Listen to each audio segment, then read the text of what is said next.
सभामुख महोदय मार्फत सम्मान्य प्रधानमन्त्रीज्यूलाई प्रश्न राख्न चाहन्छु। उपत्यका भित्र बढ्दो जनसङ्ख्यालाई व्यवस्थित गर्न रिङ रोड बाहिर नगरहरू र गाउँसम्म जोडिने सडक विस्तार गर्न नेपाल सरकारले मापदण्ड बनाई सडक विस्तार आयोजना बनाए तापनि आवश्यक बजेट विनियोजन नहुँदा वैकल्पिक सडक र नयाँ बस्ती विकासमा समस्या परेको छ। साथै उपत्यकाको 35% भूगोल ओकटेने ललितपुर क्षेत्र नम्बर 1 लाई जोड्ने तीनवटा सडकलाई मुआब्जा र विस्तारको लागि बजेट विनियोजन नगरी विधेयक गरिएको छ। यी वैकल्पिक सडक र नयाँ बस्ती विकास लाई आवश्यक बजेट व्यवस्थापन गर्न सरकारको योजना के छ? यति बेला आर्थिक इन्डिकेटर्सहरू सकारात्मकै छन्, भुक्तानी सन्तुलन पनि राम्रै छ, तर अर्थतन्त्र अवरुद्ध अवस्थामा छ। वैदेशिक लगानी र सहयोग बढ्न सकेको छैन। यस्तो अवस्थामा आन्तरिक लगानी बढाउनुतर्फ सरकारको प्राथमिकता हुनुपर्ने हो, त्यो पनि हुन सकेको छैन। एकातिर बैंक वित्तीय संस्थामा पैसा थुप्रिएको छ, तर साना तथा मझौले उद्योगहरू ऋण नपाएर गुनासो गरिरहेका छन्।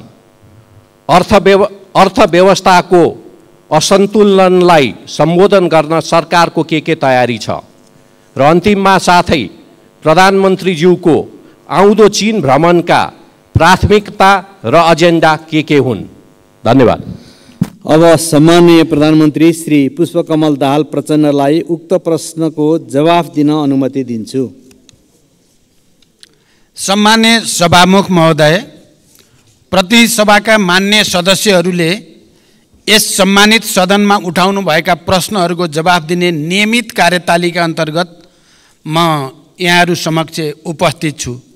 सार्वजनिक जनसरोकारका विषयमा अत्यन्त उत्साह र चासोका साथ यस सम्मानित सदनमा भएका छलफलहरूमा सक्रियतापूर्वक सहभागी भई तथा महत्त्वपूर्ण प्रश्न, जिज्ञासा, विचार तथा सुझावहरू राख्नु भएकोमा सबै मान्य सदस्यहरूलाई म सुरुमै धन्यवाद व्यक्त गर्न चाहन्छु।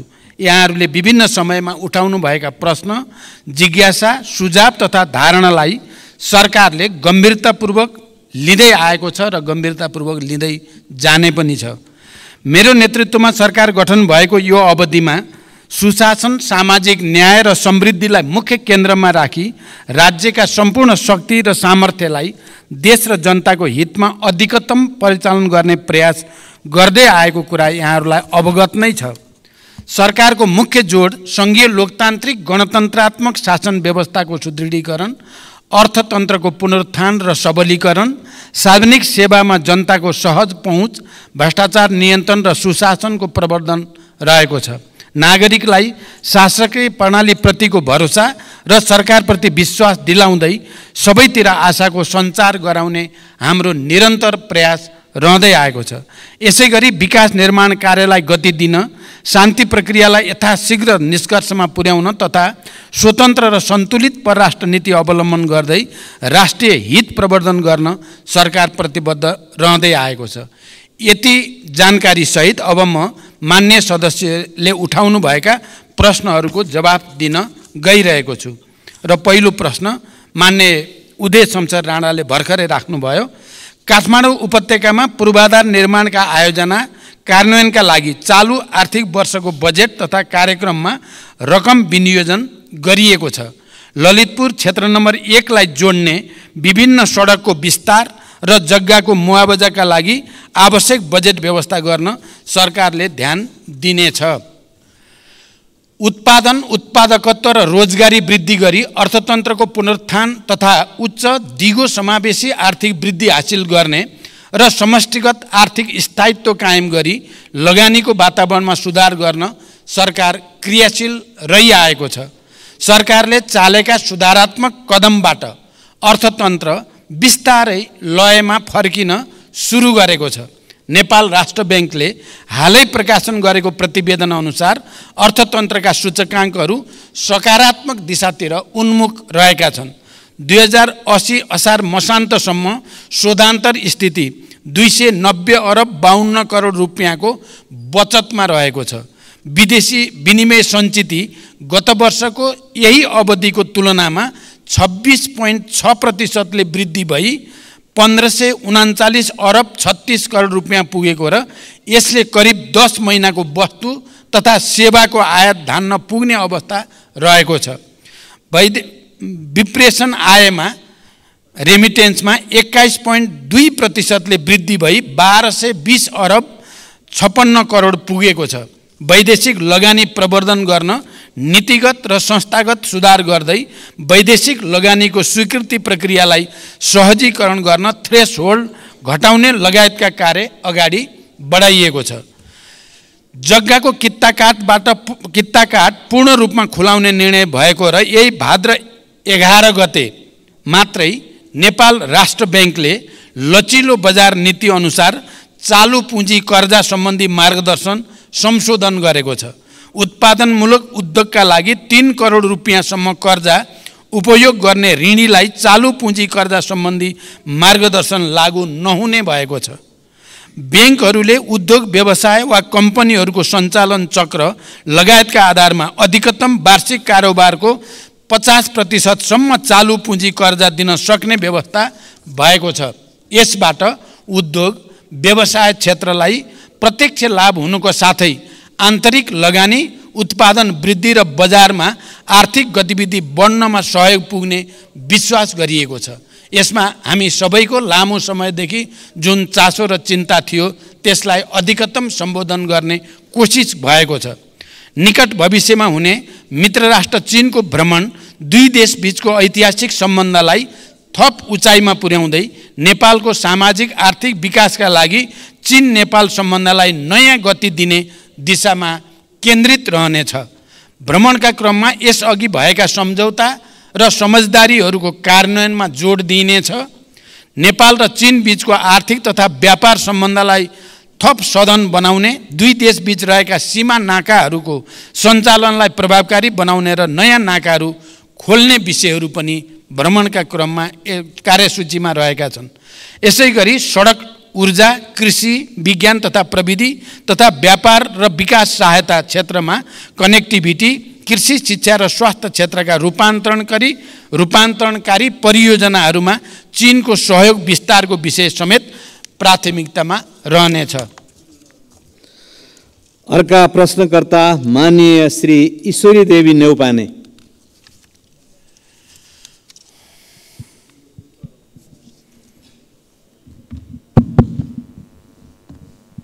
सम्मान्य सभामुखज्यू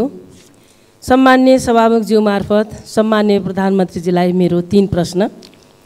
नम्बर 1, सम्मान्य प्रधानमन्त्रीज्यू, शासन विधि र पद्धतिको हो कि व्यक्तिको?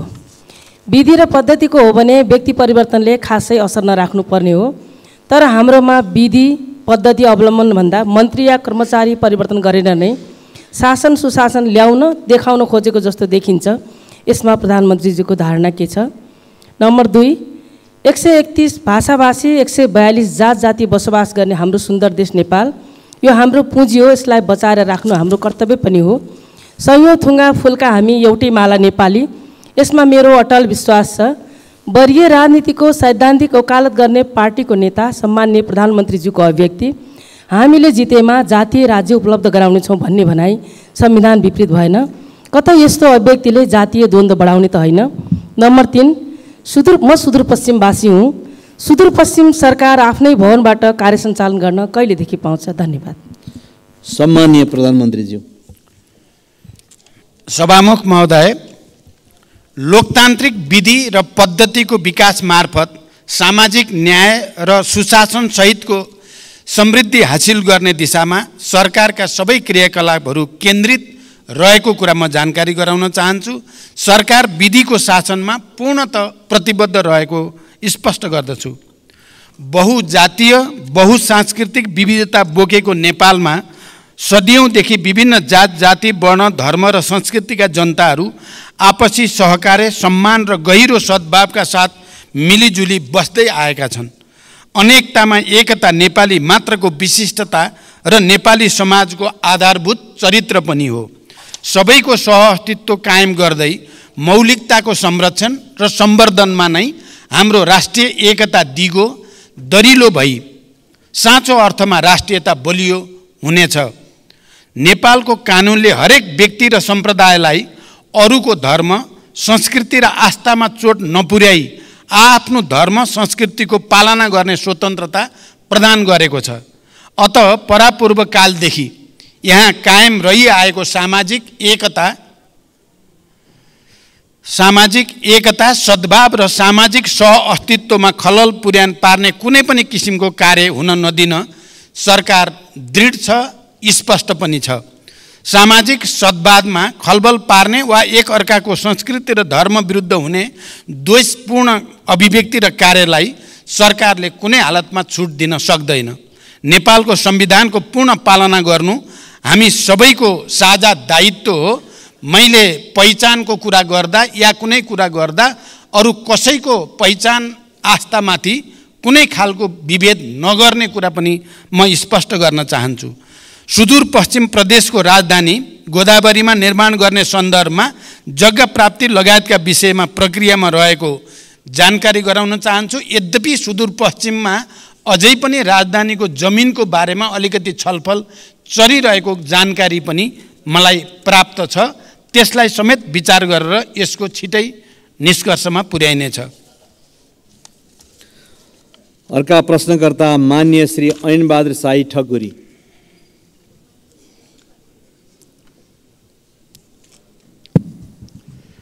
सम्माननीय सभामुख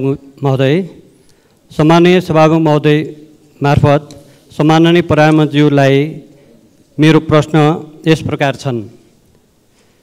सम्माननीय प्रधानमन्त्रीको आसन्न चीन भ्रमणमा नेपालका उत्तरी सीमासँग जोडिएका नाकाहरू खोल्ने एजेन्डामा मुगुको नाक्चा लाग्न छ कि छैन? यदि छैन भने एजेन्डामा समावेश गरियोस्। यो नाका खुलेमा मुगु लगायत समग्र कर्णाली प्रदेशको आर्थिक समृद्धिमा महत्त्वपूर्ण टेवा पुग्नेछ भन्ने विश्वास लिएको छु। दोस्रो प्रश्न छ, आर्थिक समृद्धिको महत्त्वपूर्ण क्षेत्र कर्णाली प्रदेशको रारा लगायतका पर्यटकीय स्थानहरूमा पर्यटकीय पूर्वाधारहरू लगायतका विभिन्न समस्या हुँदा पर्यटकहरूको आगमनमा कमी आएको छ। यसमा सरकारको के योजना छ? र अर्को प्रश्न छ, कर्णाली राजमार्ग अन्तर्गतको नागमा गमगढी कालोपत्रे र गमगढी नाक्चा लाग्न सडक निर्माणलाई सरकारले कस्तो प्राथमिकतामा राखेको छ र यो कहिलेसम्म निर्माण सम्पन्न गर्ने लक्ष्य रहेको छ? धन्यवाद। सम्माननीय प्रधानमन्त्रीजी। सम्माननीय सभामुख महोदय, मेरो आसन्न चीन भ्रमणको क्रममा चीन र नेपाल बीच नयाँ व्यापारिक नाका खोल्ने विषयमा समेत छलफल हुने कुरा करिब निश्चित भएको छ। त्यस सन्दर्भमा मुगुको नाक्चे लाग्न जो मलाई धेरै पहिलेदेखि त्यसको बारेमा स्थानीय जनसमुदाय र जनप्रतिनिधिले कुरा राख्दै पनि आउनु भएको छ। त्यो विषय पनि मैले त्यहाँ कुरा उठाउने र त्यसबारेमा एउटा निष्कर्ष लिने मेरो कोसिस हुनेछ। पर्यटनको विकासका लागि आवश्यक पूर्वाधार निर्माणका कार्य सरकारको उच्च प्राथमिकतामा छन्। रारा लगायतका पर्यटकीय स्थलको विकासका लागि सङ्घीय स्रोतबाट सञ्चालन हुने कार्यक्रमका अतिरिक्त प्रदेश तथा स्थानीय तहबाट समेत आफ्ना कार्यक्षेत्रभित्र रही पूर्वाधार निर्माण तथा पर्यटन प्रवर्धनका कार्यहरू सञ्चालनमा रहेको जानकारी गराउन चाहन्छु। नागमा गमगढी र गमगढी नाक्चे लाग्न सडकलाई उच्च प्राथमिकतामा राख्दै हाल विभिन्न खण्डहरूमा कार्य भइरहेको जानकारी म यो सम्मानित सदनलाई गराउन चाहन्छु। हाल नागमा गमगढी 6.5 किलोमिटर, कालोपत्रे र 8 किलोमिटर ग्राभेल स्तरमा स्तरोन्नति गर्ने गरी निर्माण कार्य भइरहेको छ। त्यसै गरी गमगढी नाक्चे लाग्नमा 12 किलोमिटर निर्माण कार्य पनि अगाडि बढिरहेको छ। अर्का प्रश्नकर्ता माननीय श्री ऋषिकेश पोखरेल।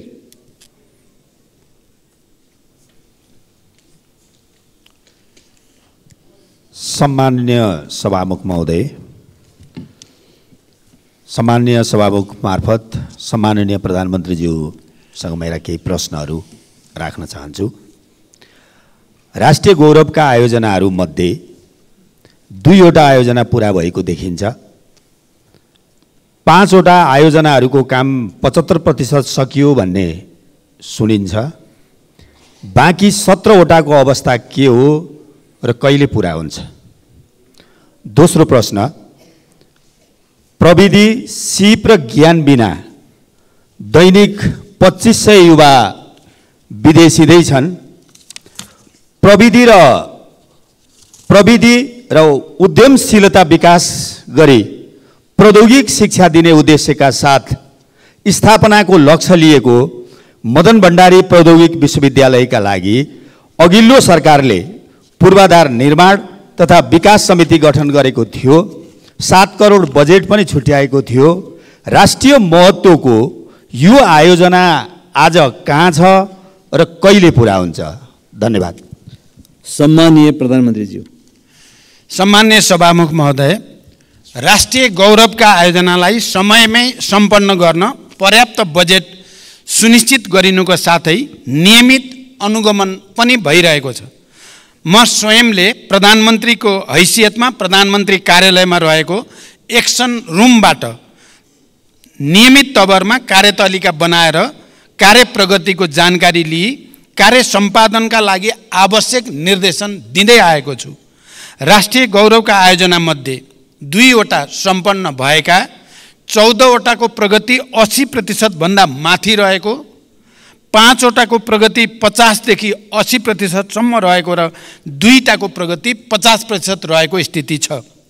हुलाकी राजमार्गका सम्बन्धमा चितवन र पर्सामा राष्ट्रिय निकुञ्ज क्षेत्रमा डीपीआर तयार लगायतका कार्यमा भएको ढिलाइका कारण यो आयोजनाको कार्य आगामी 3 वर्षभित्र सम्पन्न गर्ने नयाँ लक्ष्य निर्धारण गरिएको छ। पशुपति क्षेत्र विकास कोष आयोजनाको भौतिक प्रगति 66% भई समष्टिगत वित्तीय प्रगति 65.73 रहेको छ। लुम्बिनी विकास गुरु योजनाको हालसम्मको भौतिक प्रगति 88% र वित्तीय प्रगति 60.34% रहेको छ। निजगढ अन्तर्राष्ट्रिय विमानस्थल आयोजनाको प्रारम्भिक चरणको कार्यहरू मात्र भइरहेको र लगानी एवं निर्माणको उपयुक्त मोडालिटी भए पश्चात विमानस्थल निर्माण प्रक्रिया अगाडि बढाइनेछ। यस आयोजनाको लागि चालु आर्थिक वर्षमा रु 35 करोड विनियोजन भएको छ।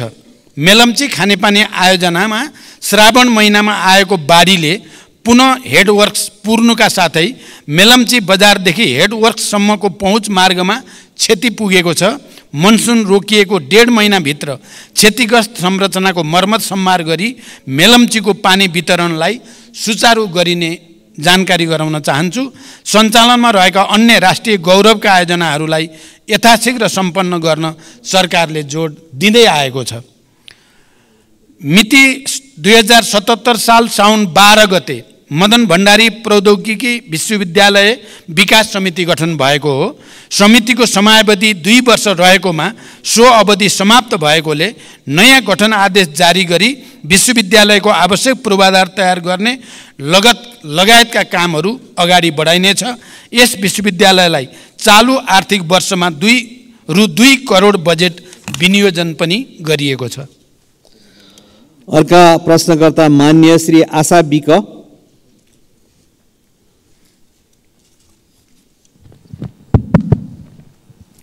सम्माननीय सभामुख मार्फत मेरो प्रधानमन्त्रीलाई प्रश्न, यो प्रश्न गर्दै गर्दा मलाई अलिकति दुःख पनि लागेको छ। राज्यले 2063 साल जेठ 21 गते छुवाछुत मुक्त राष्ट्र घोषणा गर्यो। छुवाछुतलाई गैर कानुनी भने तापनि अहिलेसम्म जघन्य जातीय विभेद घटनाहरू भइरहेका छन्। सरकारले छुवाछुत उन्मूलन गर्ने जस्ता कदम चालिरहेको छ। सरकारले दलितहरूको न्यूनतम मानवाधिकार रक्षा गर्न के पहल गरिरहेको छ? जातीय विभेदका घटनाहरू प्रहरी प्रशासनले संवेदनशीलताका साथ उजुरी दर्ता नलिएको अवस्था छ। सरकारले यस्ता घटना न्यूनीकरण गर्नका लागि के योजना ल्याउँछ? मेरो प्रश्न। र अर्को चाहिँ मेरो प्रश्न, बाँकीको बैजनाथ गाउँपालिका वार्ड नम्बर 3 मा सरकारले 2071 साल वैशाख 25 गते 9 बस्तामा औद्योगिक करिडोर क्षेत्र घोषणा गर्यो। बस्तीको बीचमा सरकारले औद्योगिक क्षेत्र घोषणा गर्दा त्यहाँ रहेका 390 घरधुरी जनता घरधुरीमा जनताहरूको घरमा 238 बिघाभित्र जनताहरूको घर परेको छ। 100 बिघा जमिन त्यहाँ रहेका स्थानीयका नाममा ल्याउनु पर्ने जग्गा ल्याउनु पर्नेमा स्थानीय जनताको माग रहेको छ। 2028 सालदेखि बसोबास गरिरहेका जनतालाई लाल पूर्जा दिनुपर्ने र सोही ठाउँमा बस्ती व्यवस्थापन गर्न सरकारले के भूमिका खेल्नेछ? स्थानीय सरकारले त्यस क्षेत्रमा सडक, बत्ती, विद्यालय, मठ मन्दिर लगायतका संरचनाहरू बनाएको छ। त्यो बस्तीलाई सोही ठाउँमा सरकारले कहिलेसम्म व्यवस्थापन गर्छ? र मेरो अर्को प्रश्न, बाँकेको खजुरा गाउँपालिका वार्ड नम्बर 6 मा 2036 सालदेखि गिजरा बस्ती बसिरहेको छ। सरकारले पटक पटक त्यस बस्तीलाई लाल पूर्जा दिने भनेर मौखिक प्रतिबद्धता जनाए पनि हालसम्म त्यहाँ रहेका जनताले लाल पूर्जा पाएका छैनन्। गिजरा बस्ती सरकारको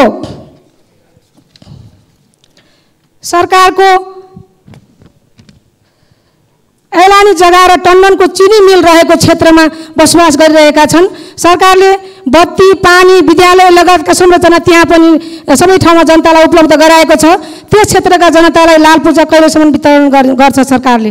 र अर्को मेरो प्रश्न छ, सङ्घीय गणतन्त्र घोषणा भएको अवस्थामा सुदूरपश्चिम प्रदेशको राजधानी बन्छ वा बन्दैन? के यही हो गणतन्त्र? बन्ने भए कहाँ बन्छ? प्रदेशसभाबाट घोषणा भएको गोदावरी राजधानी बन्छ कि बन्दैन? बन्ने भए कहिलेसम्म बन्छ? किन घोषणा गरेको हिजो तपाईहरूको पार्टी र एमाले पार्टीको संयुक्त घोषणा गर्दै आजसम्म किन मौन?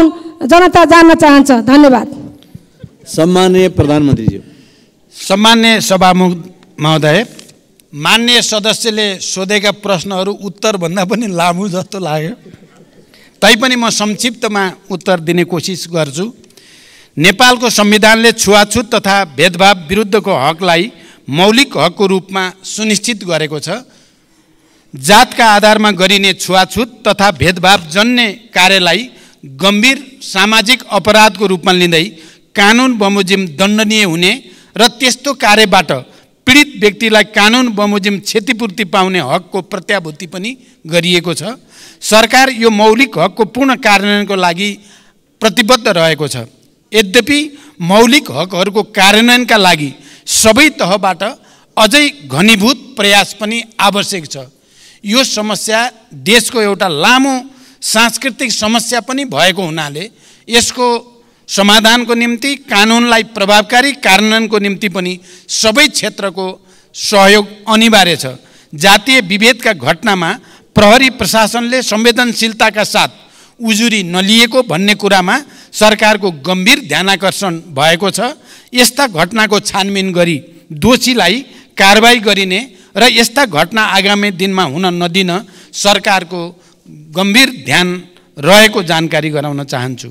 दोस्रो, बाँकी जिल्लाको साबिक नौबस्ता क्षेत्रको 525 बिघामा औद्योगिक क्षेत्र घोषणा भइसकेको र त्यहाँ बसोबास गर्दै आएका स्थानीयवासीहरूको उचित व्यवस्थापन लगायतका समस्या समाधानका लागि सम्बन्धित स्थानीय प्रशासन लगायत विभिन्न निकायबाट पहल भइरहेको छ। उक्त क्षेत्रका प्रभावित जनसमुदायहरूको समस्यालाई व्यवस्थापन गरी औद्योगिक क्षेत्रको विकास कार्य अगाडि बढाइने जानकारी गराउन चाहन्छु। यस सम्बन्धी समस्या समाधान गर्न भूमि व्यवस्था, सहकारी तथा गरिबी निवारण मन्त्रीको संयोजकत्वमा समिति गठन गरेको र समितिले काम अगाडि बढाइरहेको जानकारी पनि गराउन चाहन्छु। तेस्रो, बाँकेको खजुरा गजुरा 6 गिजरा बस्तीका सन्दर्भमा भूमि सम्बन्धी ऐन 2021 को दफा 12 को समितिको प्रतिवेदन, भूमि व्यवस्थापन तथा अभिलेख विभागको निर्णय बमोजिम गिजरा खाँडसारी मिल्स प्राइभेट लिमिटेडका हदबन्दी भन्दा बढीका जग्गाहरू जफत गरी नेपाल सरकारका नाममा कायम गर्न र जफत गरिएका जग्गामा रहेको अतिक्रमण हटाउन 2080 जेठ 8 गते निर्णय भई कार्यान्वयनमा रहेको जानकारी गराउँदछु।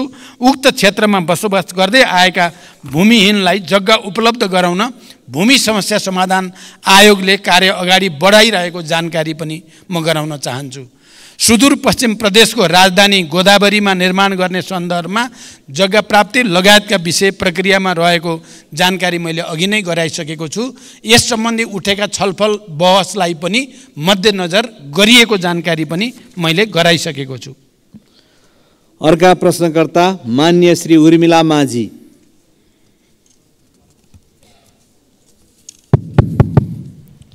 सम्माननीय सभामुखज्यू मार्फत सम्माननीय प्रधानमन्त्रीज्यूलाई प्रश्न सोध्न चाहन्छु।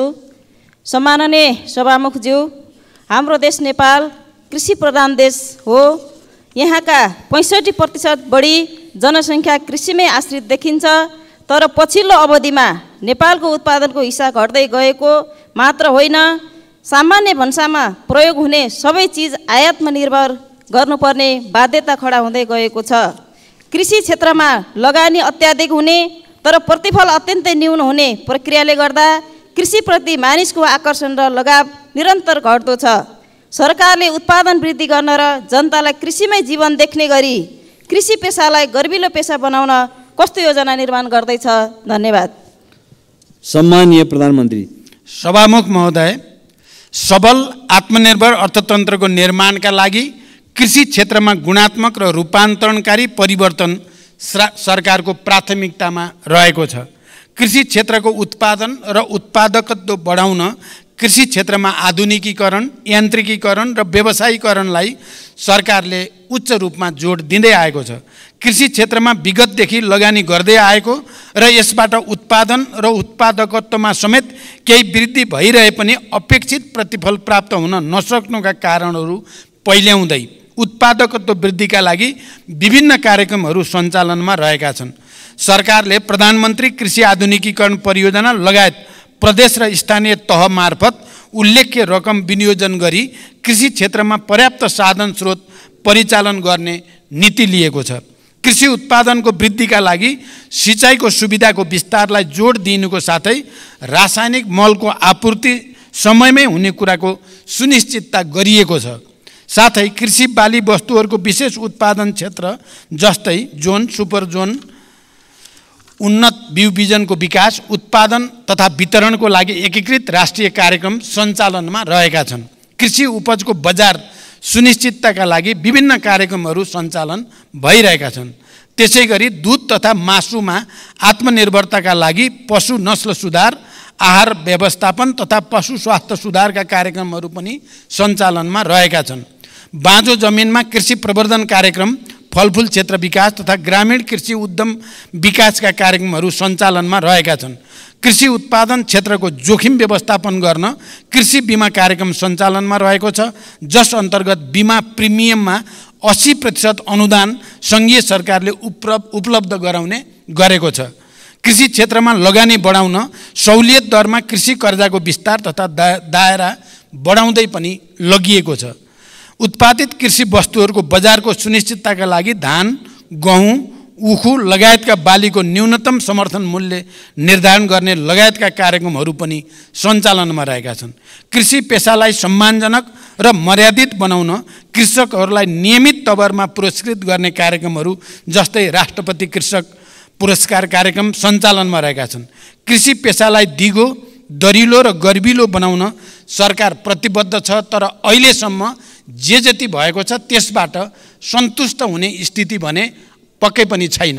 त्यसकारण कृषि क्षेत्रमा व्यापक सुधार गर्न र उत्पादन र उत्पादकत्व वृद्धि गर्न हामी आफैले सञ्चालन गरेका कार्यक्रमहरूको प्रभावकारिताका साथै यसपटक म भारत भ्रमणमा रहँदा अलि भारतीय नेतृत्वसँग, खास गरी प्रधानमन्त्री मोदीजीसँग कृषिमा सहकार्य गरेर उत्पादकत्व वृद्धि कसरी गर्न सकिन्छ र प्राकृतिक खेती प्रणाली बडो नयाँ टेक्नोलोजीको साथ सञ्चालन गर्ने बारेमा सहकार्य गर्ने निधो पनि भएको छ र हामी त्यो प्रक्रिया अगाडि बढाउँदैछौँ। मलाई लाग्छ यसपटकको मेरो चीन भ्रमणमा पनि कृषिमा सुधारका निम्ति उत्पादन र उत्पादकत्व वृद्धिमा विशेष ध्यान दिने पनि हाम्रो योजना रहेको जानकारी गराउन चाहन्छु। अर्का प्रश्नकर्ता मान्य श्री एकनाथ ढकाल। सम्माननीय सभामुख महोदय, विस्तृत शान्ति सम्झौताको 2 हस्ताक्षरकर्तामध्ये सम्माननीय प्रधानमन्त्रीज्यू एक हुनुहुन्छ। शान्ति तथा पुनर्निर्माण मन्त्रालयको एउटा मन्त्रीको रूपमा जिम्मेवारी पनि सम्हालिसकेको व्यक्तिको हैसियतले म आज शान्ति प्रक्रियासँग सम्बन्धित प्रश्न सम्माननीय सभामुख महोदय मार्फत सम्माननीय प्रधानमन्त्रीज्यूलाई गर्न चाहन्छु। छोराको हत्यारालाई कारबाहीको माग गर्दै 330 दिन आमरण अनसनमा बसेका गोर्खाका नन्दप्रसाद अधिकारीको अनसनमै 2071 असोज 6 गते निधन भयो। न्यायको लागि जीवन आहुति दिने अधिकारीलाई शहीद घोषणा गर्नुपर्नेमा विगत 9 वर्षदेखि उनको पार्थिव शरीर अस्पतालमै सडेको छ। मृतक नन्दप्रसादकी धर्मपत्नी गङ्गमाया अधिकारी अहिलेसम्म पनि बेहाल अवस्थामा सत्य र न्यायको प्रतीक्षामा छिन्। सरकारको नीति तथा कार्यक्रमको 176 बुँदामा शान्ति प्रक्रिया र सङ्क्रमणकालीन न्याय सम्बन्धी बाँकी काम 2 वर्षमा सम्पन्न गर्ने उल्लेख छ। सम्माननीय प्रधानमन्त्रीज्यूलाई मेरो प्रश्न यो छ कि मृतक नन्दप्रसादकी धर्मपत्नी गङ्गमाया अधिकारीको मागको सम्बोधन कहिले र कसरी गर्नुहुन्छ? वर्षौँदेखि न्यायको लागि भनेर शान्तिपूर्ण अनसनमा बसेकी गङ्गमाया अधिकारीलाई भेट्नु प्रधानमन्त्रीज्यूको कर्तव्य हो कि होइन? कहिले उहाँलाई भेट गर्न जानुहुन्छ? शान्ति प्रक्रिया कहिले टुङ्गिन्छ? धन्यवाद। सम्माननीय प्रधानमन्त्री। सभामुख महोदय, मैले अघि पनि भनिसकेको छु, यो सरकार विधिको शासनमा पूर्णतः प्रतिबद्ध रहेको छ।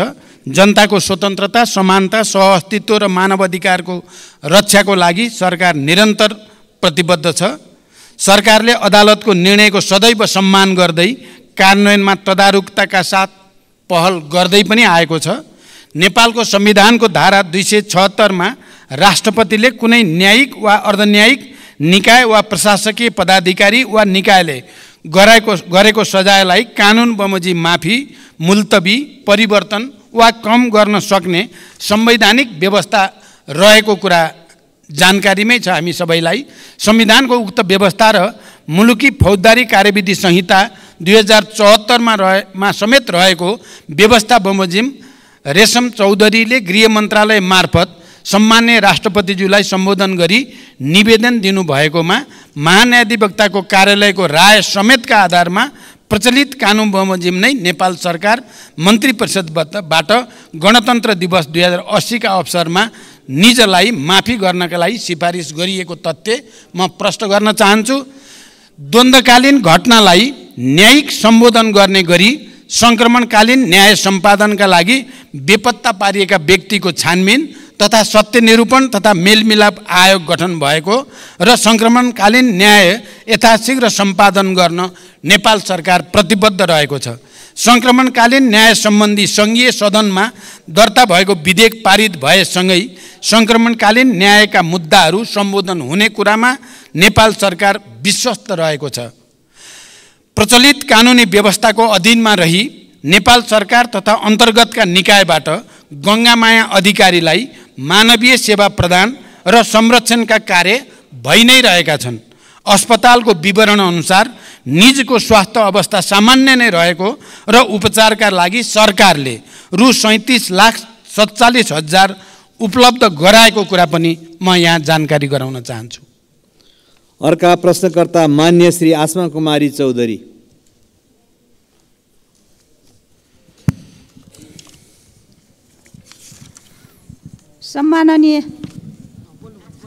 सम्माननीय सभामुख महोदय, सम्माननीय सभामुखज्यू मार्फत सम्माननीय प्रधानमन्त्रीज्यूलाई केही प्रश्न सोध्न चाहन्छु। नम्बर 1, आँखा पाक्ने रोग ओडा पालिका जिल्ला हुँदै देशैभरि फैलिएको छ। धेरै पालिकामा विद्यालयहरू बन्द गरिएका छन्।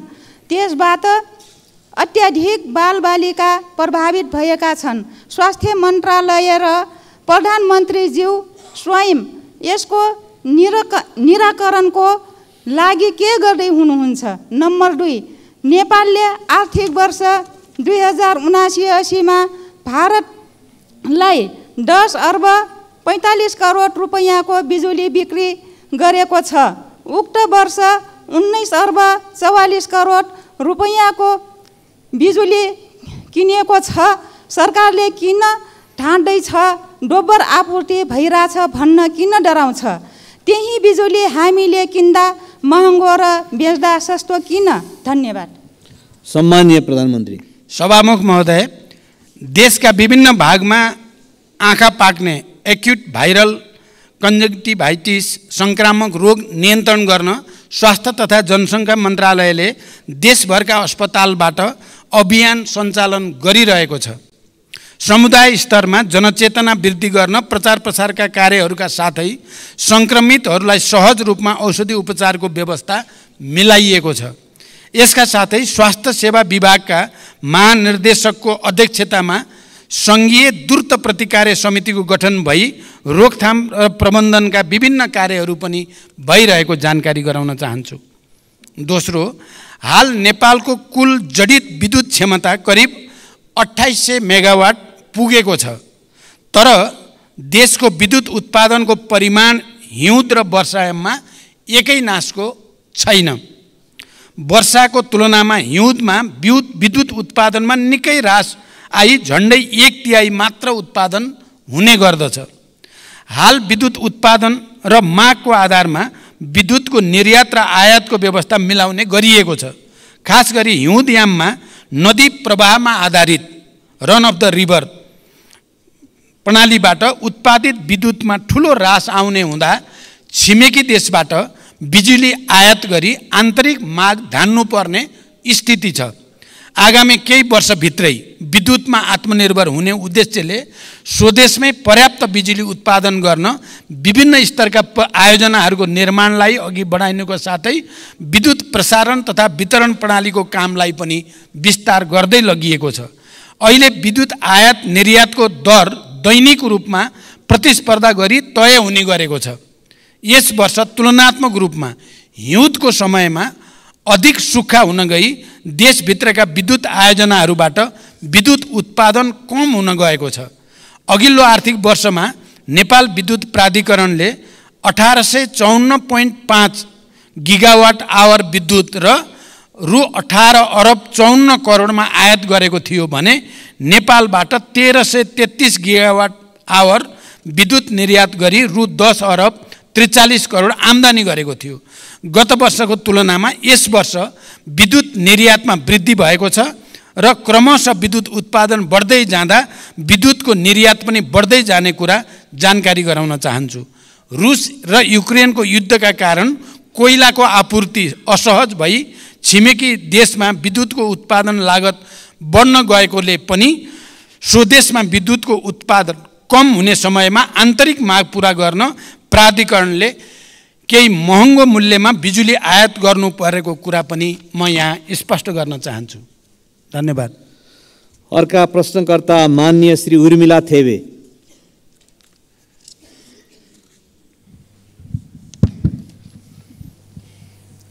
सम्माननीय सभामुखज्यू मार्फत सम्माननीय प्रधानमन्त्रीज्यूलाई केही प्रश्न सोध्न चाहन्छु। प्रश्न 3 वटा छन्। प्रश्न नम्बर 1, शिक्षाको लागत क्रमशः घटाउँदै गएर निःशुल्क पार्नुपर्नेमा यो सरकारले त शुल्क झन बढाइरहेको देखिन्छ। शिक्षाको पहुँचबाट गरिबलाई अझ परै धकेल्ने नीति सरकारले किन लिँदैछ? सङ्घीय शिक्षा विधेयक संसदमा कहिले दर्ता, सदनमा कहिले दर्ता गर्नुहुन्छ? प्रश्न नम्बर 2, प्रत्येक दिन हाजिरी गर्न क्याम्पसमा आउनुपर्ने भएपछि त्रिभुवन विश्वविद्यालयका केही प्राध्यापकले विद्युतीय हाजिरी मेसिन नै घर लगेको, गायब गरेको, साथै तोडफोड गरेको भन्ने पाएको छ। सरकारले के गर्दैछ? प्रश्न नम्बर 3, ताप्लेजुङमा अविरल वर्षपछि आएको बाढीका कारण विस्थापित भएका स्थानीय बासिन्दाहरू अहिले पनि तिरपाल मुनि बस्न बाध्य भएका छन् भने विद्यार्थीहरू व्यक्तिको घरमा आश्रय लिएर पढ्न बाध्य छन्। उनीहरूको उद्धार र राहतको लागि सरकारको के योजना छ? धन्यवाद। सम्माननीय प्रधानमन्त्री। सभामुख महोदय, आम नागरिकलाई गुणस्तरीय र सर्वसुलभ शिक्षा उपलब्ध गराउन सरकारको नीति र प्रतिबद्धता रहेको छ। विद्यालय शिक्षा सम्बन्धी कानुनलाई संशोधन र एकीकरण गर्न बनेको विधेयक छिटै नै संसदमा पेश गरिनेछ। सायद केही दिन अगाडि नै पेश हुन सक्थ्यो। जनताको चासो र हामीले त्यसलाई गहन ढङ्गले अध्ययन गर्नुपर्ने, परिमार्जन गर्नुपर्ने कारणले केही ढिलो भयो, तर अब छिटै त्यो सदनमा प्रस्तुत हुँदैछ। नेपालको संविधानमा उल्लेख भए बमोजिम आधारभूत शिक्षा अनिवार्य तथा निःशुल्क र माध्यमिक तहसम्मको शिक्षा निःशुल्क उपलब्ध गराउनका लागि सरकारले निःशुल्क पाठ्यपुस्तक, आवासीय, गैर आवासीय, लक्षित समूह लगायतका विभिन्न प्रकारका छात्रवृत्ति, स्यानिटरी प्याड, दिवा भोज लगायतको व्यवस्था गरेको छ। सार्वजनिक विद्यालयमा कुनै किसिमको शुल्क लिन नपाउने व्यवस्था गरिएको छ। स्थानीय तहहरूले समेत आफ्नो बजेटमा शिक्षामा थप लगानी गर्दै गएका छन्। उच्च शिक्षा अन्तर्गत चिकित्सा शिक्षामा सरकारी लगानीका संस्थाहरूमा कुल सिटको 75% सिटमा विद्यार्थीहरूले निःशुल्क अध्ययन गरिरहेका छन्। सार्वजनिक शिक्षालाई निःशुल्क बनाई सबैको पहुँचमा पुर्याउनको लागि थप स्रोतको व्यवस्था गर्न सरकार प्रयत्नशील रहेको जानकारी गराउन चाहन्छु। स्वायत्त निकायको रूपमा त्रिभुवन विश्वविद्यालयका काम कारबाहीहरू त्रिभुवन विश्वविद्यालय ऐन 2049 बमोजिम सञ्चालनमा रहेका छन्। विश्वविद्यालयको हाजिरी व्यवस्थापन सम्बन्धमा विश्वविद्यालयको आन्तरिक प्रशासनले नियमन गरिरहेको र नियम बमोजिम नभएका कार्यहरूमा सम्बन्धितलाई कानुन बमोजिम कारबाही हुने कुरा पनि म जानकारी गराउन चाहन्छु। ताप्लेजुङ लगायत देशका विभिन्न भागमा अविरल वर्षाका कारण आएको बाढी पहिरोमा परि विस्थापित हुन पुगेका जनतालाई स्थानीय प्रशासनको सहयोगमा उद्धार गरी सुरक्षित स्थलमा बसोबासको व्यवस्था मिलाइएको छ। उनीहरूलाई सरकारबाट उपलब्ध गराउनुपर्ने राहत पनि उपलब्ध गराइएको छ। मौसममा सुधार आएसँगै उनीहरूको पुनर्स्थापनाको उचित व्यवस्था मिलाइने पनि जानकारी गराउँदछु। अर्का प्रश्नकर्ता मान्य श्री ईश्वरी घरती।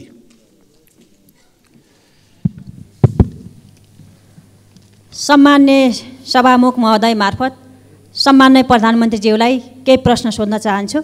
पहिलो प्रश्न, रोल्पालाई मुख्य आधार इलाका बनाएर 10 वर्षे सशस्त्र द्वन्द्वको सुरुवात गर्नुभएको सम्मान्य प्रधानमन्त्रीज्यू 3 पटक प्रधानमन्त्री हुँदा पनि रोल्पालीको जनजीवनमा परिवर्तन आउने गौरवका योजना दिन सक्नु भएन। रोल्पालीको त्यो ऐतिहासिक सहयोग प्रधानमन्त्री भएपछि बिर्सनुभयो भन्ने रोल्पालीहरूको गुनासो छ। त्यो गुनासोलाई कसरी सम्बोधन गर्नुहुन्छ?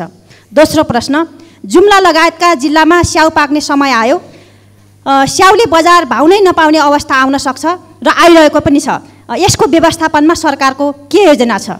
र तेस्रो प्रश्न, 10 वर्षे सशस्त्र द्वन्द्वको क्रममा शहीद भएकाहरूको सम्झना र सम्मानका लागि दाङको घोराईदेखि रोल्पाको होलेरी घरतेगा हुँदै रुकुम पूर्वको हुकाम मैकोटसम्म पुग्ने 220 किलोमिटर सडक खण्डलाई वर्तमान सम्मान्य प्रधानमन्त्रीज्यूको चाहना र पहलमा शहीद मार्ग नामाकरण गरेर योजना अगाडि बढाइएको थियो।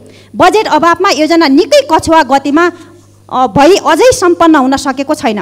शहीद मार्गको मुख्य प्रवेशद्वारको रूपमा रहेको घोराईदेखि रोल्पा होलेरीसम्मको 31 किलोमिटरको सडक खण्ड अलपत्र र जोखिमपूर्ण भएको लामो समय बितिसक्यो। यसबारे सदनमा मैले 3-4 पटक कुरा पनि राखिसकेँ, तर सरकारले यो योजनालाई प्राथमिकतामा पारेन किन? रोल्पाको रुन्टीगढी गाउँपालिकाभित्र अहिले 4वटा चुनढुङ्गा खानी सञ्चालनमा छन् भने थप 4वटा खानी दर्ता भएर सञ्चालनको प्रक्रियामा छन्। हाल 200 भन्दा बढी टिप्पर सञ्चालनमा छन् भने पुरानो र नयाँ गरी 8वटा चुनढुङ्गा खानी सञ्चालनमा आउँदा दिनमा कम्तीमा 500 देखि 700 सम्म टिप्परहरू घोराई होलेरीको यही शहीद मार्ग भएर सञ्चालनमा आउनेछन्, जसले गर्दा उक्त सडकमा अन्य गाडीहरू सञ्चालनमा आउन निकै बाधा पर्ने र हाल परिरहेको पनि जानकारी गराउँछु। त्यसैले सो क्षेत्रमा वैकल्पिक औद्योगिक मार्ग बनाउने र घोराई होलेरीको 31 किलोमिटर सडकलाई कालोपत्रे गर्दै शहीद मार्ग योजना समयमै सम्पन्न गर्न सरकारको के योजना छ? धन्यवाद। सम्माननीय प्रधानमन्त्री। सभामुख महोदय, नेपालको राजनैतिक आन्दोलनमा रोल्पा जिल्लाको विशिष्ट र ऐतिहासिक योगदान रहेको कुरामा कसैको विमति हुने छैन। इतिहासका हरेक कालखण्डमा रोल्पाली जनताको वीरता र साहसको उच्च प्रशंसा हुनेछ भन्ने मेरो विश्वास छ। विकास र जनताको जीवनस्तरमा रूपान्तरणका लागि विगतदेखि नै उच्च प्राथमिकता सरकारले दिँदै आएको छ। मानव विकासमा पछाडि रहेका कर्णाली प्रदेश, सुदूरपश्चिम प्रदेश, मध्य प्रदेश, रोल्पा, रुकुम लगायतका जिल्ला तथा क्षेत्रलाई विकासको मूल प्रवाहमा ल्याउन र ती क्षेत्रमा पूर्वाधारका संरचनाको विकासका लागि सरकारले प्राथमिकताका साथ कार्यक्रमहरू सञ्चालन गरिरहेको जानकारी गराउन चाहन्छु। जुम्ला जिल्लाको विकासलाई सरकारले प्राथमिकतामा राख्दै स्याउको सुपर जोन तथा पकेट क्षेत्रहरू घोषणा गरी आवश्यक सहयोग तथा सहुलियत प्रदान गर्दै आएको छ। यस वर्षको बजेट तथा कार्यक्रममा प्रधानमन्त्री कृषि आधुनिकीकरण आयोजना लगायतका कार्यक्रम तथा प्रदेश तथा स्थानीय तहको विकास कार्यक्रमबाट उत्पादन, प्रशोधन तथा प्याकेजिङमा आवश्यक सहयोग तथा सहुलियत प्रदान गरिएको छ। स्याउको भण्डारणको लागि उच्च क्षमताको कोल्ड स्टोर निर्माण पनि भइरहेको छ। तेस्रो, सरकारले दाङको घोराईदेखि रोल्पाको होलेरी हुँदै रुकुमको मैकोटसम्मको शहीद मार्गलाई प्राथमिकता राखेर कार्यान्वयन गर्दै आइरहेको छ। सडक र पुलको माग देशभरि नै अत्यधिक सडक र पुलको माग देशभरि नै अत्यधिक हुने गरेको, थुप्रै सडक योजनाहरू सञ्चालन गर्नु परिरहेको तर पर्याप्त बजेट विनियोजन गर्न नसकिएको कुरा सत्य हो। घोराई होलेरी खण्डको 31 किलोमिटर सडक अत्यधिक भार बोक्ने सिमेन्ट उद्योगका ट्रकहरूको कारणले पनि क्षति भइरहेको छ। भार नियन्त्रण गर्दै सडकको आवश्यक मर्मत सम्मार गरी सडक सुधार गर्न सरकार प्रतिबद्ध रहेको जानकारी गराउँछु। घोराई होलेरीको वैकल्पिक सडक बनाउने सुझावका विषयमा आगामी दिनमा छलफल गरी आवश्यक कार्य अगाडि बढाइनेछ। अर्का प्रश्नकर्ता माननीय श्री असीम शाह।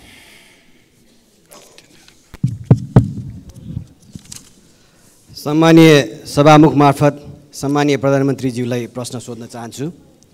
सम्मानीय प्रधानमन्त्रीज्यू, यही रोस्ट्रमबाट केही समय अगाडि भुटानी शरणार्थी प्रकरणमा यो त ट्रेलर हो, पुरा फिल्म गजब आउँछ भनेर भन्नुभएको थियो। हामीले बडा आशाका साथ हेरिएका थियौँ, तर जब जे आयो बडा टालटुले र सजिलो बुझिन सक्ने खालको आयो। नक्कली भुटानी शरणार्थीको फाइल खोलेर नेपाली काङ्ग्रेसलाई साइजमा राख्नुभयो, ललिता निवास मार्फत समाजवादीलाई साइजमा राख्नुभयो, गौर हत्याकाण्ड मार्फत जसपालाई, अनि अब गिरिबन्धु मार्फत नेकपा एमालेलाई साइजमा राख्न ट्राई गर्दै हुनुहुन्छ। आफ्नो कुर्सी बलियो बनाउन यो राजनीतिक दाउपेच नगरेर कामले जनताको मन जितेर आफ्नो प्रधानमन्त्रीत्वको आयु लामो बनाउन सकिँदैन थियो होला। भारतीय नेतृत्वले अन्तरिक्ष यानलाई चन्द्रमामा कसरी सफल अवतरण गराउने भनेर सोचिरहँदा हाम्रो नेतृत्व कसरी आफ्नो यसम्यानलाई बचाउने र मुद्दा कमजोर बनाएर सफल अवतरण गराउने भन्ने सोच्नमा तल्लीन हुनु अत्यन्त दुःखद छ। यताको अनुसन्धान अधिकारीलाई उताको कर्मचारीलाई यता अवतरण गराउने व्यस्त हाम्रो नेतृत्वबाट सुशासनको आशा कहिले गर्ने होला? छिमेकीले चन्द्रमामा यान पठाउँदा मेरो देशले खाडीमा जवान पठाउन बाध्य छ। देशभित्रका विश्वविद्यालयहरू रित्तिँदैछन्, व्यवसायीहरू निराश छन्, खेलाडीहरू पलायन हुँदैछन्, युवा पुस्तामा देश छोड्ने लहर चलेको छ। प्रधानमन्त्रीज्यू, चन्द्रयान अहिले माग्दिन तर यसम्यानलाई जोगाउन लाग्दिन भन्ने हजुरको प्रतिबद्धताको कार्यान्वयन कहिले हुन्छ? भ्रष्टाचारमा पनि आफ्नो र अरूको भनेर हेर्ने हो भने हामीले खोजेको सुशासन चाहिँ कहिले आउँछ यो देशमा? अर्को प्रश्न, गौर हत्याकाण्डको छानबिन कसैले हुन्छ भनेर भनिरहेका छन्, कसैले गठबन्धनभित्र अब नहुने भनेर निर्णय भएको छ भनेर भन्छन्। प्रधानमन्त्रीज्यू, यो सदनलाई जानकारी गराइदिनु होला, यो छानबिन हुन्छ या हुँदैन? धन्यवाद। सम्माननीय प्रधानमन्त्री। सभामुख महोदय, मान्य सदस्यले बडो संवेदनशील भएर प्रश्न राख्नु भएको छ, म धन्यवाद भन्न चाहन्छु। मेरो नेतृत्वमा सरकार गठन भएदेखि आजका दिनसम्म मैले सामाजिक न्यायको प्रत्याभूति, सुशासनको सुनिश्चितता र सार्वजनिक सेवा प्रवाहमा सुधारलाई मुख्य प्राथमिकतामा राख्दै आएको छु र यी कार्यहरूबाट एउटा सन्देश आम जनतामा प्रवाहित भइ पनि रहेको छ। प्रश्नमा भनिए जस्तो सरकारका यी कामहरू कुनै कुर्सी टिकाउनको लागि होइन, बरु देश र जनतामा राजनैतिक प्रणालीप्रति नै वितृष्णा छाएको, केही हुन्न सबै उस्तै हुन् भन्ने निराशावादी भाष्य निर्माण गर्न खोजिएको परिस्थितिलाई चिर्न र सरकारले एकपछि अर्को राम्रो काम गर्दै आएको कुरा स्थापित गर्न पनि गरिएको छ। म मान्य सदस्यहरूलाई यो विषयको गहिराईतिर विचार गर्न अनुरोध गर्न चाहन्छु। भुटानी शरणार्थी प्रकरण लगायतका सबै घटनामा राज्यले दबाव रहित तरिकाले निष्पक्ष छानबिन अघि बढाएकै कारण अहिले जनतामा सुशासन सम्भव छ भन्ने एउटा नयाँ आशा पलाएको हो भन्ने कुरा पनि म स्पष्ट गर्न चाहन्छु। अहिले त्योसँग सम्बन्धित विषयहरू अदालतमा रहेको र अदालतले उचित फैसला गर्ने विश्वास म व्यक्त गर्न चाहन्छु। वर्तमान सरकारले भ्रष्टाचार विरुद्ध शून्य सहनशीलताको नीतिलाई राज्यका तीनै तहमा कडाइका साथ कार्यान्वयन गर्दै आएको छ। यस अवधिमा सार्वजनिक प्रशासनलाई स्वच्छ, सक्षम, निष्पक्ष, पारदर्शी र व्यावसायिक र जवाबदेही बनाउँदै भ्रष्टाचारलाई कडाइका साथ नियन्त्रण गर्न सरकारले विभिन्न नीतिगत तथा कानुनी तथा संस्थागत सुधारलाई अघि बढाएको छ। मान्य सदस्यले भनेको जस्तो कसैलाई पनि बचाउने या कसैलाई पनि अप्ठ्यारोमा पार्ने नियतले कुनै पनि काम गरिएको छैन। जसरी कतिपय सन्दर्भमा मिडियामा आउने गरेको भन्दा ठिक विपरीत मैले दोषी कोही पनि नछुटोस्, निर्दोष कोही पनि नपरोस् भन्ने सिद्धान्त अनुसार नै प्रहरी प्रशासनलाई निर्देशन दिएको र मैले यतिसम्म पनि भनेको छु कि यदि अनुसन्धानको क्रममा प्रधानमन्त्री नै आउँछ भने पनि छोड्न आवश्यक छैन। मेरो पार्टीको कुनै नेताको त के कुरा भन्ने कुरा पनि मैले सार्वजनिक रूपमा भन्दै आएको म जानकारी गराउन चाहन्छु।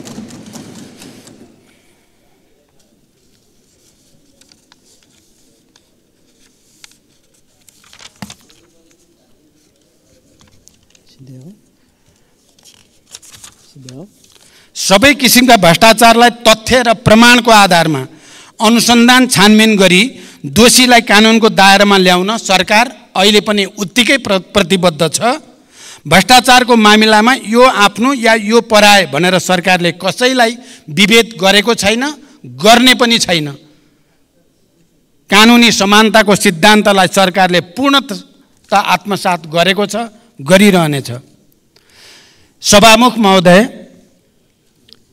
मान्य सदस्यहरूले राख्नुभएका सारगर्भित प्रश्नहरूका बारेमा संक्षिप्त रूपमा मैले सरकारको तर्फबाट प्रधानमन्त्रीको हैसियतले स्पष्ट पार्ने कोसिस गरेको छु। देशका र जनताका सामु कयौं चुनौतीहरू छन्। यिनको सार्थक र परिणाममुखी समाधानका लागि सबै राजनीतिक दलबीच साझा धारणा र राष्ट्रिय एकता जरुरी छ। विचार, मान्यता र सिद्धान्तमा अन्तर भए पनि राष्ट्रिय मुद्दा र राष्ट्रिय सवालहरूमा हाम्रो समान दृष्टिकोण र मान्यता हुनुपर्दछ र हामी सबै राष्ट्रिय मुद्दामा एकै ठाउँमा उभिनु पर्दछ भन्ने म ठान्दछु। त्यसो भए मात्र नेपाली जनताले चाहेको र खोजेको परिवर्तन ल्याउन सम्भव हुन्छ। सरकारले चालेका कदम र अघि बढाएका कार्यहरूले जनतामा सरकारप्रति आशा र भरोसा बढाउनको साथै विकासप्रतिको एउटा नयाँ तत्परता पैदा गरेको छ। यस अवधिमा सार्वजनिक सेवा प्रवाहमा जनताले साबिकमा भोग्दै आएका झन्झट र शास्तिलाई उल्लेख्य मात्रामा कमी ल्याउन सफलता मिलेको छ। विकास निर्माणले गति लिएको छ र देशमा नयाँ आशाको सञ्चार पनि भएको छ। सुशासन, सामाजिक न्याय र समृद्धिलाई सर्वोपरि प्राथमिकतामा राख्दै अघि बढेको यो सरकारले समावेशी सङ्घीय लोकतान्त्रिक शासन व्यवस्थाको सुदृढीकरण, अर्थतन्त्रको पुनरुत्थान, सार्वजनिक सेवा प्रवाहमा सुधार, सरलीकरण, नागरिक मैत्री प्रशासनको स्थापना, भ्रष्टाचार नियन्त्रण र राज्यको सबै तहमा सुशासन र सदाचारको प्रवर्धन गर्न अघि बढाएका सबै कार्यमा सबै राजनीतिक दल र मान्य सदस्यहरू, नागरिक समाज, सञ्चार जगत, मित्र राष्ट्र, दात्री निकाय तथा आम नेपाली जनताको निरन्तर साथ सहयोग रहने अपेक्षा पनि मैले लिएको छु। र यही सदनमा पनि हाम्रा विचार र एजेन्डामा अन्तरका बावजुद यहाँ सहमति बनाउनको लागि सरकारको तर्फबाट, सरकारको प्रमुखको हैसियतले मैले निरन्तर प्रयास गर्दै आएको कुरा पनि म जानकारी गराउन चाहन्छु। हिजो मात्रै 10वटा समिति हाम्रा सर्वसम्मत रूपले सभापति चयन हुनु पनि यसले हामी अन्तर हुँदै पनि हामी मूल मुद्दामा एक ठाउँमा उभिन सक्छौँ भन्ने एउटा राम्रो सन्देश गएको छ। म विश्वास गर्छु आउने दिनमा राष्ट्रिय मुद्दामा विगतमा चाहिँ हामी एक भएर देश र जनताको हितमा काम गर्नेछौँ भन्ने विश्वास व्यक्त गर्दै बिदा हुन्छु। धन्यवाद। अभिवादन। माननीय सदस्यहरू, आजको लागि निर्धारण गरिएको प्रधानमन्त्रीसँग प्रत्यक्ष प्रश्नोत्तर सम्बन्धी कार्यक्रम यही समाप्त हुन्छ।